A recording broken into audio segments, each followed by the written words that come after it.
కావాలా ఇప్పుడు బడ్జెట్ కొంచెం అర్థం చేసుకోండి. క్లాస్ అవుతాయి ఏం అర్థం.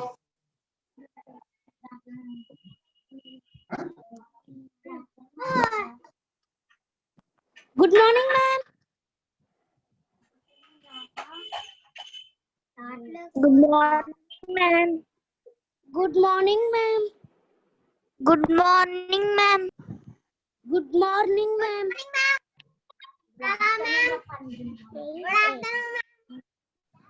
Good afternoon, ma'am. Good afternoon, ma'am. Good afternoon, ma'am. Good afternoon, ma'am. Good afternoon, ma'am. Good afternoon, ma'am. Good afternoon, ma'am.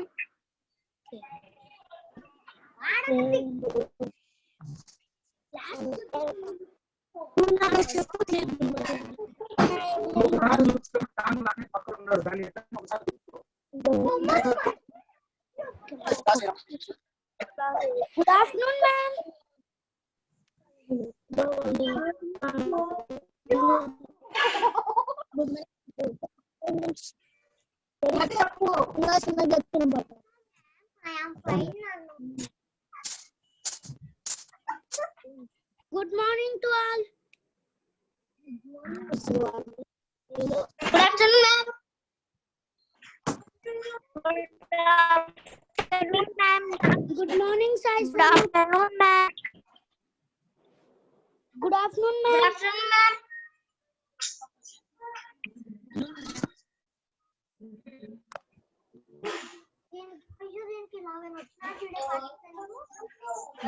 Good afternoon. Good afternoon.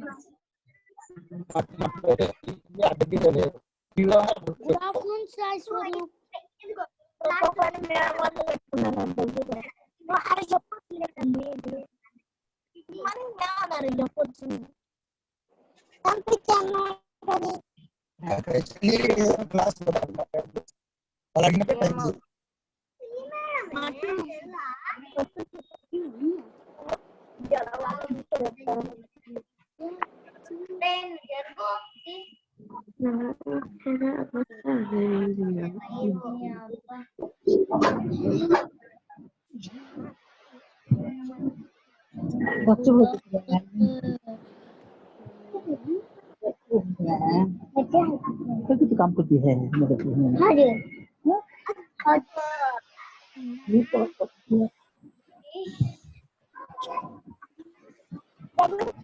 Vaishnavi ma'am.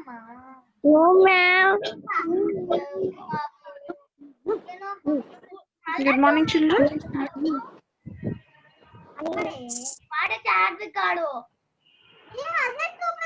Children, please don't talk.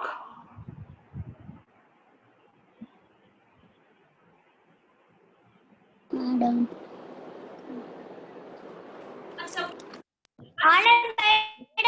Children, please don't speak.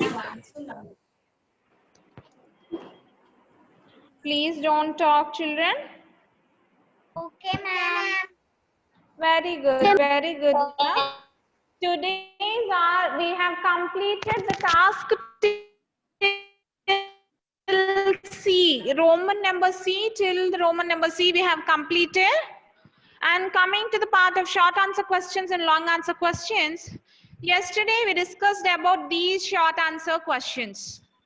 Now today we will discuss about the long answer questions, and after completion of the class, I will share you the answers related to these questions. I'll share a pic of the answers of these questions for you, and you have to note it down in your classworks. Is it okay, children? Is it okay with you?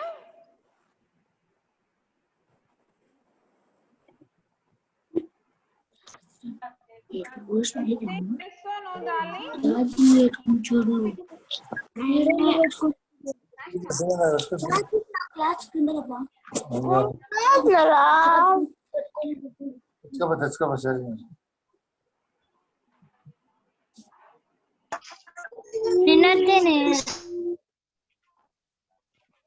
Okay, okay, children. Let's have a look at the first question. Describe the structure of a leaf with the help of a diagram. They are asking to draw a diagram Ma'am, your voice is and to discuss about label its parts. Okay.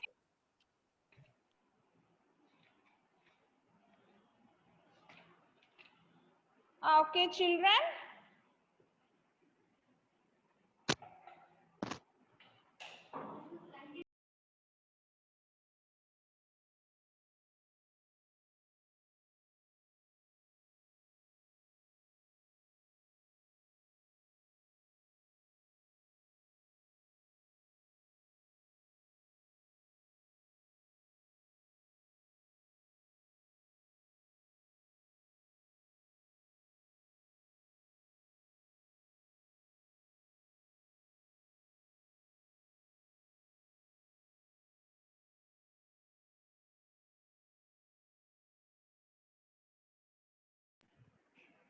Okay, children, coming for the first question, they are asking, describe the structure of a leaf with the help of a diagram.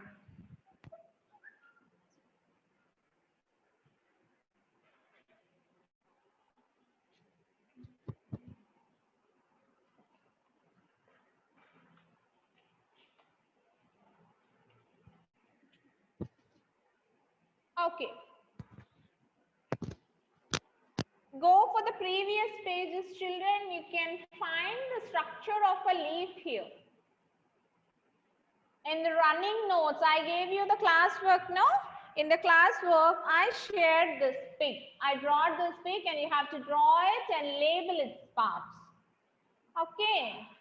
After drawing that, let's see the structure ones. How we have to define a structure. A leaf has a flat part known as a leaf blade. See, children, this is a leaf blade which is flat part of the leaf. It is called as leaf blade. A leaf blade can be narrow or broad. It can be narrow or broad. Narrow is nothing but thin and broad is nothing but thick. It is flatter so that it can absorb the maximum amount of sunlight. Why these leaf blades are flat? Because they increase the surface of a leaf. By that, they can absorb large amount of sunlight. To absorb large amount of sunlight, they are flattened. The tip of the leaf is called as leaf apex. See, children, the tip of the leaf, the small tip of the leaf is called as leaf apex. We have already discussed in these previous classes and we have commenced a self-assessment exam also. Hope you all wrote it. In the center of the leaf runs a main vein called as midrib. This is called as a midrib, children, the center of the leaf with a thick line. Compared to the other small lines, you can see that the middle one is little bit bigger and thick. The center line is called as a midrib. The midrib helps in the transportation of food, water to the remaining parts of the plant as well as to the leaf.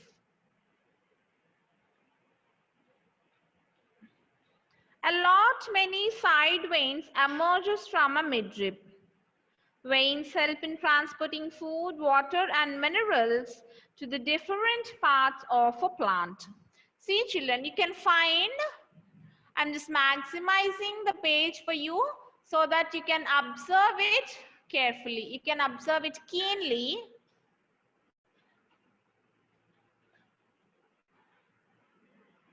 See. These are side veins, children. These are smaller in size when compared to midrib. And through the help of the veins, veins also plays the similar role of a midrib. That helps in the transportation of food, water, and minerals to the plant and for the leaf itself. Okay. The underside of a leaf contains a tiny openings called stomata. I told you to pluck a leaf and see the upper side is a little bit darker green in color and the lower side is light green in color. And light green in color is rough in texture because it have a tiny pores. You cannot see with your naked eye, children. Those can be seen only under a microscope. When you grow older, you can, in your further classes, in your further studies, you can observe it, but now it is not possible for to observe. So for the texture, with the scenes of a texture only, you can note that the leaf consists of stomata. During photosynthesis, the carbon dioxide flows in and water vapor and oxygen flows through the stomata.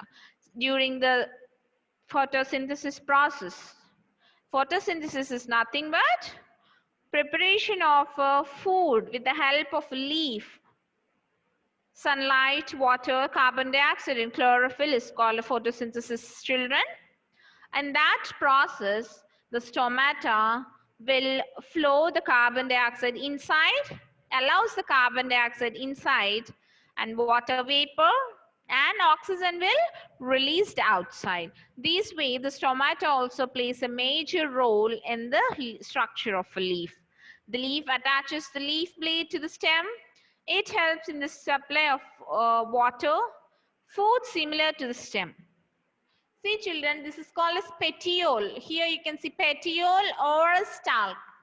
Petiole or a stalk, children, this is used to attach the leaf to the stem. This is the connection between the leaf and the stem.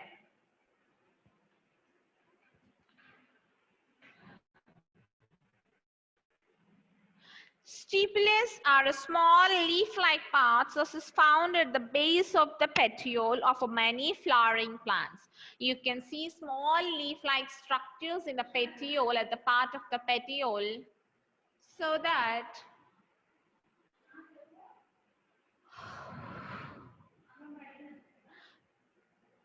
for many flowering plants you can observe that small stipules attached to the petiole.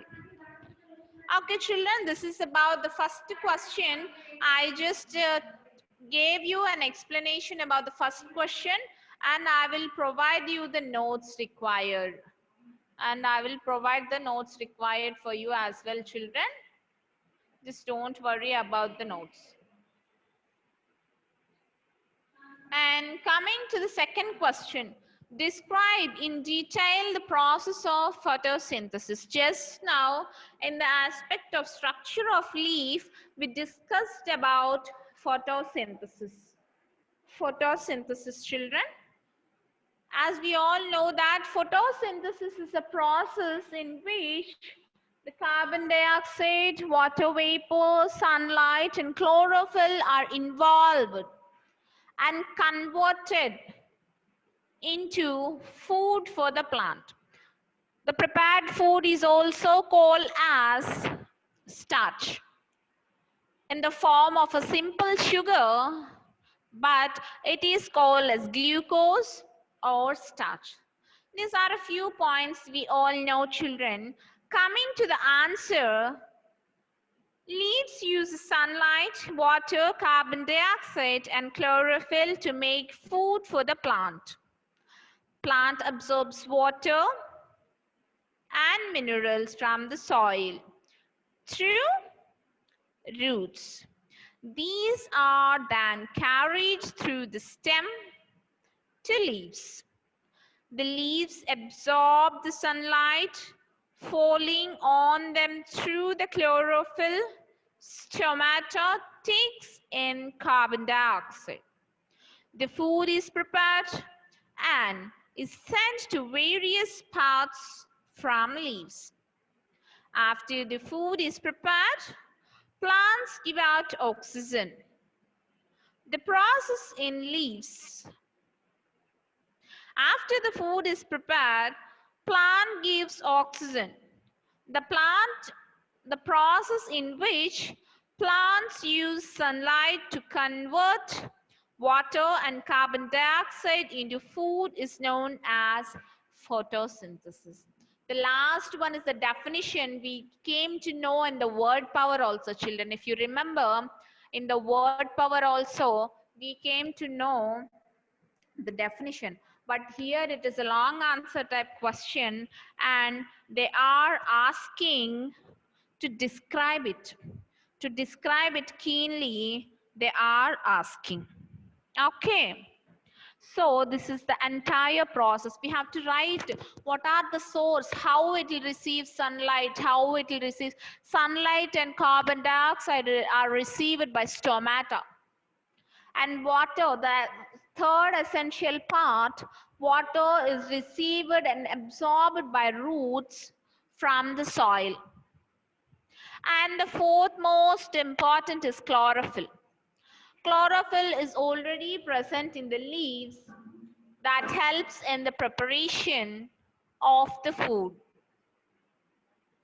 So in this way, we have to enlarge the answer. We have to describe the answer and make it enlarge and write in detail the process. They are asking in detail, step by step. We know the major 4 elements are present, how the elements will come, how the plant will take, how it will utilize.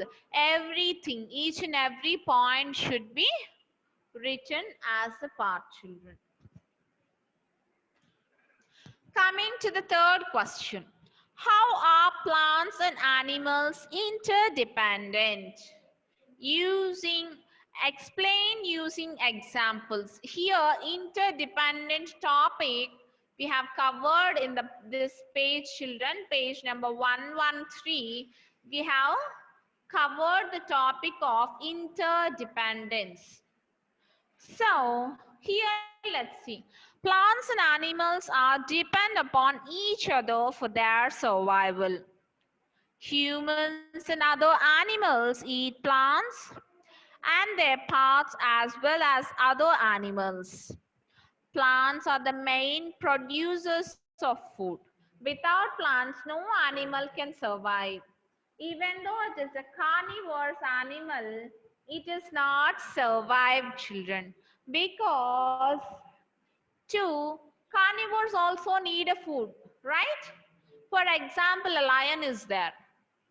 A lion needs food, right? So how it will get food?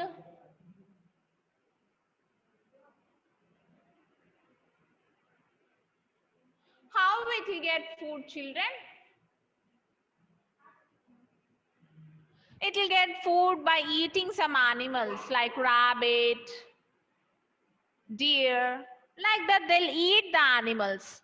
Okay, they'll eat animals and they'll survive. Then what about Charik? Please text me if you have any doubt. I am asking the students to text. You can't talk, children. Please text me.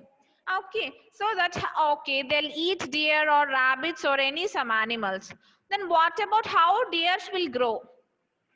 Unless they have food, children, how a deer or a rabbit will grow? For that purpose, our plants are a main source of food. By the plantation only, many living beings will be alive, and the carnivorous animals, which are flesh-eating animals, will be depending on these herbivorous animals. Herbivores is nothing but the animals which eat plants, and carnivores is nothing but the animals which eat flesh. Okay, children, the energy stored in the form of starch in plants is transferred to animal when they eat plant. Animals use this energy to work and grow and store a part of this energy in their bodies. Like this, the plants and animals are interdependent based on food, children. Coming for the part of exchange of gases. Plants need carbon dioxide to prepare food, while animals need, children, what do animals need? Oxygen to breathe. Animals breathe out carbon dioxide, which is used by plants. In return, plants release oxygen for animals to breathe. This is the exchange of gases we have told in our early classes. Coming to the last question, children. Describe any two plants that have a very little or no chlorophyll yet. So text me, children. First of all, when you text me, then only I'll convey the answer. Give me any plants, any two plants that doesn't have a chlorophyll or at least chlorophyll. Then I'll explain, then I'll describe them. First, let me know from you. Then I'll go to the answer. Sai Swarup is answering mould. Okay. What is the second one, Sai? Sparu? What about Charvik? Charvik is just looking. Sai Swarup is telling it's mushroom. Sri Charan, Neeraj, Akshay, Amrita, Amreen, Mokshit, Santosh. Why are you not replying? Yes, fungi. Sai, it's, you have to correct your spelling. Fungi. Okay. Okay, let me discuss the answer. For example, Venus flytrap. These plants have a very, they have asked about very little and no chlorophyll. So we'll give one example for very little and one example for no chlorophyll. Coming to the category of very little amount of a chlorophyll, Venus flytrap. This plant has a very little amount of chlorophyll. It cannot prepare its own food. It has a very unique feeding habit as it is dependent on insects for feeding. Yes, children, because of no chlorophyll, I mean little amount of chlorophyll, chlorophyll is the main pigment, makes leaf green color, as well as plays an important role in the preparation of food for the plant. If there is little amount of a chlorophyll, can a plant prepare its food? No, it can't prepare its food. So it will be depending for food on other insects. It catches its prey, mainly insects. Prey is nothing but the food it eats. The food eaten by it is called as prey, mainly insects, and trap them in the leaves. They'll trap them in the leaves and they'll eat the insects. Plants eat insects. It is a very strange and different plant, children. Coming to the part of no chlorophyll plant. Mushroom. This plant does not have a chlorophyll. Why I'm taking mushroom is it is a commonly seen by you in our provision stores or in the supermarkets or in hotels. You'll definitely see mushrooms and will eat it, right? The plants do not have a chlorophyll.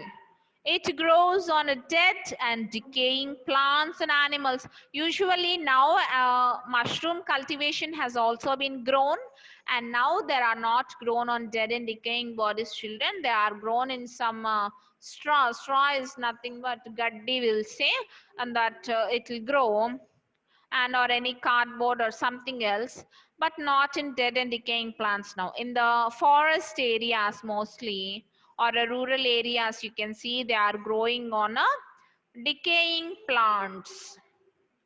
It also gets its food from the dead and decaying living organisms. Okay, it doesn't have a chlorophyll, it doesn't eat any insects, then how it will grow? It needs foods to grow, no? It needs some food to grow. So how it receives food? The dead plant, which is undergoing decomposition, that it sucks the food from that plant. It means it absorbs the food from that plant and it will grow. Is it clear, children? So we have completed short answer type questions as well as long answer type questions. Hope yesterday you all wrote short answer type questions, right? Did I send you the answers of short answer type questions yesterday, children?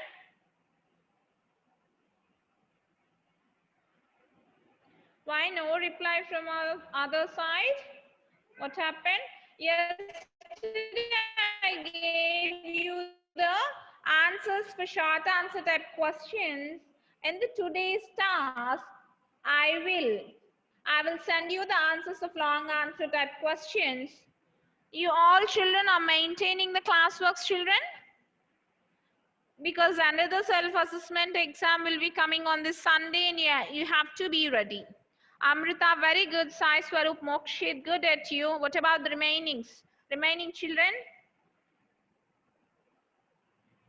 Shrikar, Neeraj, what are you doing? Ritesh, very good. Sai Swarup, good. I have a small announcement for it. Might be Ritesh or Sai Swarup. If you have your notes, you please share with your friends. I hope your friends are waiting, like Sudisha and Akshita. They need your notes. Please share to them. Very good, children. Okay, let me share the notes and see you in the next class.